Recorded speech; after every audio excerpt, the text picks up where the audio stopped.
कैसे बहनें करीब हो सकती हैं? जब स्टेफनी के दोस्त का अंतिम संस्कार था, वो अपने फ्रेंड के हस्बैंड के साथ सोई थी। जब से स्टेफनी और सीन का अफेयर हुआ, उसने इस परिवार के साथ ज्यादा टाइम बिताया। सीन ने उसे वहीं आने को कहा और वो तुरंत मान गई। ड्रेसिंग रूम में से एमिली के कपड़े हटाए, वो अपना सामान पैक करने लगती है। परिणाम स्वरूप एक अजीब बात हुई, एमिली के सभी कपड़े और जूते वापस अपनी जगह पर आ गए। हालांकि स्टेफनी ने अपनी आंखों से देखा कि एमिली का शरीर दफन था, लेकिन उस समय भी थोड़ा डाउट हुआ कि एमिली मूल रूप से मरी नहीं थी, क्योंकि एमिली अब तक गायब है। बहुत सी अजीब चीजें हुई।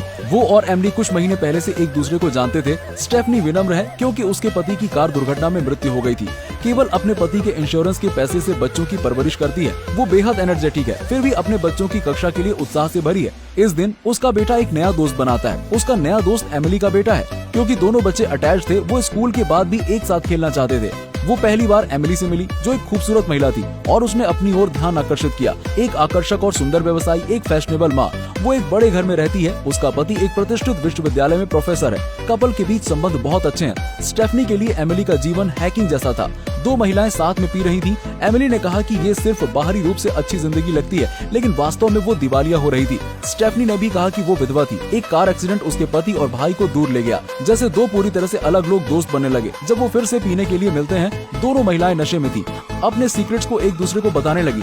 एमिली ने कहा कि उसका पति एक लड़की को थ्रीसम के लिए ले गया था। स्टेफनी को ये बात अजीब और आश्चर्यजनक लगी। वो अपने पिता के अंतिम संस्कार में अपने सौतेले भाई से मिली। उस रात उसने उसके साथ सेक्स किया। यहाँ तक कि उसको नहीं पता था कि उसका बेटा उसके भाई का था या उसके पति का। उसके पति को एहसास होने के बाद दोनों लोग बात करने के लिए बाहर गए। आखिरकार एक कार एक्सीडेंट के कारण दोनों ने अपना जीवन खो दिया। एक दूसरे को सीक्रेट बताने के बाद वो और भी अच्छी दोस्त बन गई।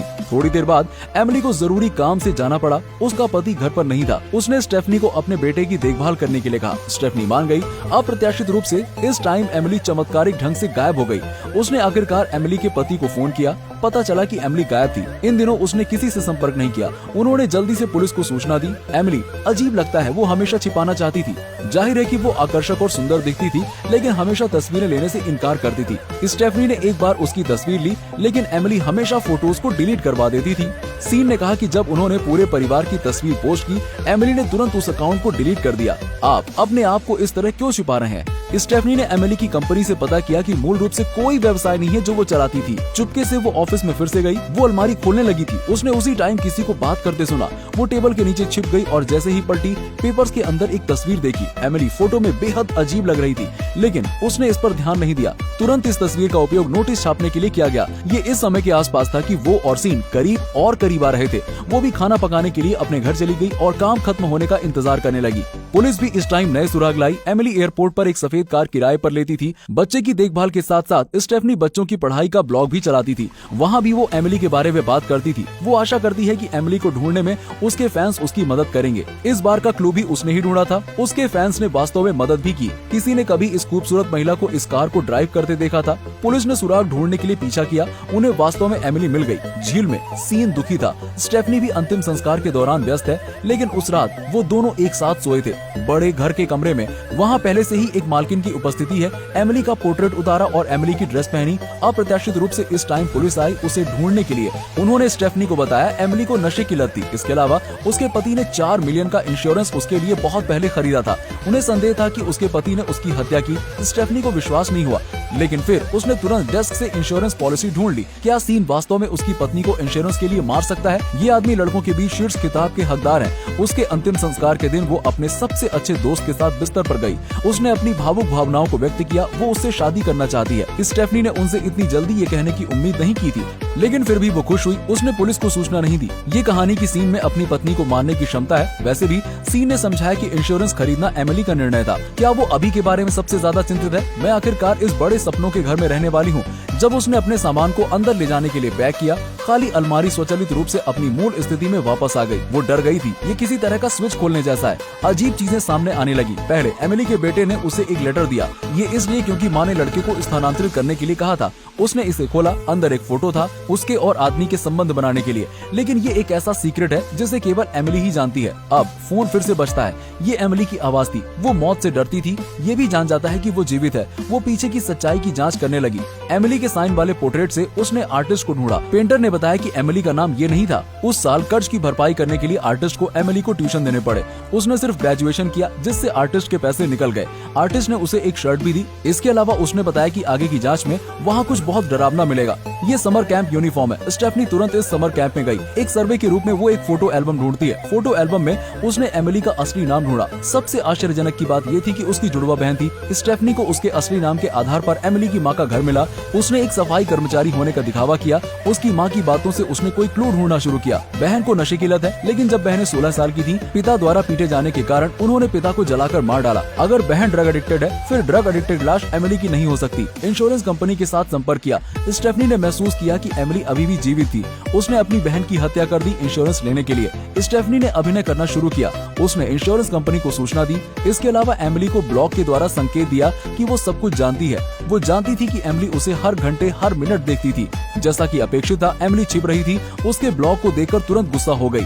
ये महिला बहुत प्यारी और मासूम लग रही थी। न केवल अपने पति के साथ सो रही थी, इसके अलावा उसके इंश्योरेंस प्रीमियम में इंटरफेयर करना चाहती है। एमिली अब आराम से नहीं बैठ सकती थी। वो स्टेफनी को आगे नहीं बढ़ने देना चाहती थी। उसे अभिनय शुरू करना है। एमिली सबसे पहले सीन को ढूंढने जाती है। सीन ने व्यक्ति को बदलने का पहला जादू देखा। इंश्योरेंस मनी की वजह से उसने सीन भी छुपा दिया। जैसे ही वो कुछ जानना चाहती थी, एमिली ने अपनी बंदूक निकाली। बंदूक से सीन तुरंत डर गया। ये कहते रहे कि वो जिस व्यक्ति से सबसे ज्यादा प्यार करती है, वो केवल उसका ही है। स्टेफनी के लिए बिना प्यार के केवल सेक्स था। वो अभी भी नहीं जानता था कि एमिली ने इन शब्दों को रिकॉर्ड किया है। स्टेफनी के ब्लॉग के क्यू के आधार पर दोनों एमिली की समाधि के सामने मिले। उन्होंने एक वाइन का बड़ा ग्लास पकड़ा। मूड पहले जैसा नहीं है। दो लोग एक दूसरे का मजाक उड़ाते हैं। स्टेफनी ने कहा कि एमिली ने इंश्योरेंस लेने के लिए अपनी जुड़वा बहन की हत्या कर दी।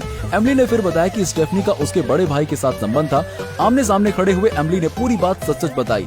उस साल जब वो और उसकी बहन ने आग लगाई, फिर उसने घर छोड़ दिया। दोनों लड़कियों के लक्ष्य बहुत स्पष्ट हैं। दोनों भागने के लिए एक दूसरे से मिलते हैं, लेकिन वो अपनी बहन के न्यूयॉर्क आने का इंतजार नहीं कर सकती थी। पिछले कुछ सालों में उनका करियर और परिवार। बहन इस समय दरवाजे पर आती है। उससे अलग उसकी बड़ी बहन पूरी तरह से अलग जीवन जी रही थी। उसने धूम्रपान किया। उसने एमिली को 1 मिलियन देने के लिए कहा, अन्यथा वो पुलिस को रिपोर्ट कर देगी। एमिली नहीं चाहती थी कि उसकी बहन उसकी जिंदगी बर्बाद करे।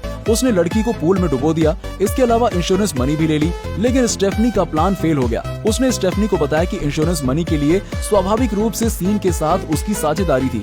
झूठी मौत के बाद सीन फिर से स्टेफनी के साथ बिस्तर पर चला गया। वो अब स्टेफनी के साथ मिलकर पहले से रिकॉर्ड की गई रिकॉर्डिंग को बाहर निकालना चाहती है, ये कहते हुए कि सीन हमारे साथ सिर्फ खेल रहा था। अगर ये आदमी बुरा आदमी था, फिर दो लोगों ने उसे एक अनुचित प्रतिष्ठा के साथ लाया। वो कैसे तैयार होते हैं? क्या सफल होना संभव है? इन दोनों महिलाओं ने एक अग्रीमेंट किया। हत्या की कहानी को अन्य लोगों के सामने लाने के लिए बुरे आदमी का दोनों महिलाओं के साथ संबंध था। जाहिर है, क्या वो दो महिलाओं के सहयोग से बच सकता है? बहुत जल्दी स्टेफनी ने सीन की कार में फंसे हुए नकली सबूत लाई।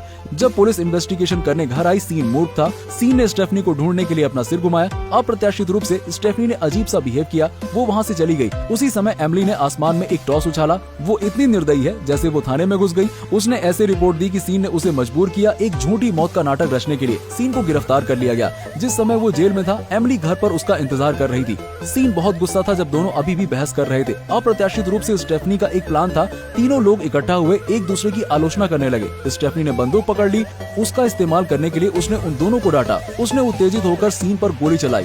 गन शॉट के बाद सीन जमीन पर गिर गया। स्टेफनी घबरा गई, लेकिन एमिली बहुत शांत थी। उसने जल्दी अनुमान लगाया था कि ये दोनों अभिनय कर रहे थे। उसका उद्देश्य ये था कि वो मान ले कि उसने उसको इंश्योरेंस मनी के लिए धोखा दिया है। सीन का अपराध सामने आया, लेकिन उसने ये सब देखा। रिकॉर्डर का तार उसके द्वारा पहले से काट दिया गया था। दरवाजे के बाहर आदेशों की प्रतीक्षा कर रही पुलिस भी स्टेफनी की पहचान का उपयोग करते हुए उसे ले गई थी। एमिली ने एक असली बंदूक निकाली। जब बात उस पर आई तो उसने मारने का फैसला किया, फिर दिखावा किया कि वो डरते हैं और फिर आत्महत्या कर ली। इस तरह से वो सीन का बड़ा प्रीमियम प्राप्त कर सकते हैं। अब जीवन मुक्त है। उसने शूट करने के लिए हाथ उठाया और सीधे सीन को मारा। उसने स्टेफनी का सामना किया। अप्रत्याशित रूप से स्टेफनी के चेहरे पर घबराहट नहीं थी। इसके अलावा एमिली को बताया कि ये लाइव स्ट्रीम है। उसके फैंस में निश्चित रूप से वृद्धि होगी। एमिली उलझन में थी। जीवन और मृत्यु के क्षण में उसने ऐसे कहा। स्टेफनी ने अपने शर्ट के बटन की ओर इशारा किया। ये पता चला कि ये एक मिनी कैमरा है जो ये सब स्ट्रीमिंग कर रहा है। एमिली भागने के लिए मुड़ी। स्टेफनी अभी भी उसके पीछे दौड़ रही है। एमिली गुस्से में थी, फिर उस पर गोली चलाने के लिए हाथ उठाया। फैंस ने पीछा किया। इस समय पुलिस ने भी पीछा किया और उसे गिरफ्तार कर लिया। एमिली को बिल्कुल भी उम्मीद नहीं थी कि उसने अपना सब कुछ खो दिया, लेकिन उसने प्यारी निर्दोष महिला को खो दिया। और स्टेफनी ने भी इस बार लाइव स्ट्रीम किया। फैंस भी बढ़ गए और उसे प्रसिद्धि और पैसे दोनों मिले। इसके अलावा 30 से अधिक कैदियों को पकड़ने के लिए भी उसने ब्लॉग का यूज किया। एमिली को अपने पिता और बहन की हत्या करने के लिए 20 साल की जेल की सजा सुनाई गई। अ सिंपल फेवर अमेरिका में 14 सितंबर 2018 को प्रीमियर हुई। पॉल फिंक द्वारा निर्देशित। अन्ना केंड्रिक, ब्लैक लाइवली और हेनरी गोल्डिंग एक ही कैरेक्टर हैं। फिल्म जो बताना चाहती है वो एक दिलचस्प कहानी है लड़कियों के एक जोड़े के बारे में। दो मुख्य लीड महिला जो पूरी तरह से अलग हैं, व्यक्तित्व में अधिक से अधिक अंतर है, केवल समानता ये है कि उन दोनों में कमजोरी है। इसके अलावा पारंपरिक अर्थों में मुख्य भूमिका एमिली को निकाल दिया और इंश्योरेंस प्राप्त किया, और स्टेफनी ने अपने पिता के अंतिम संस्कार के दौरान अपने भाई के साथ अनाचार किया। एमिली के अंतिम संस्कार के दौरान एमिली के पति को सीन एक भारी भूमिका वाला व्यक्ति बन जाता है। स्पष्ट रूप से एक अच्छा व्यक्ति नहीं है। पत्नी की मृत्यु के बाद वो अपने दोस्त के साथ सो गया। फिल्म के अंत में है केवल एमिली ने कानून तोड़ा और जेल गई, और अन्य दो और एक के ब्लॉगिंग पेज पर लाखों फैंस बन जाते हैं। एक व्यक्ति को विश्वविद्यालय के प्रोफेसर से संस्कृति मंत्री के रूप में अवार्ड मिलता है। उनके सामने एक पॉजिटिव इमेज के पीछे डार्क पर्सनैलिटी को छुपाता है। कोई भी उनका सच्चा चेहरा नहीं जान पाता। ये भी हमें बताता है कभी भी किसी भी स्वीट इनोसेंट व्यक्ति को हार्मलेस मत समझो, शायद उसके पीछे एक बुरा इरादा हो। मैं अंकल फेक हूँ, अगली बार फिर मिलते हैं।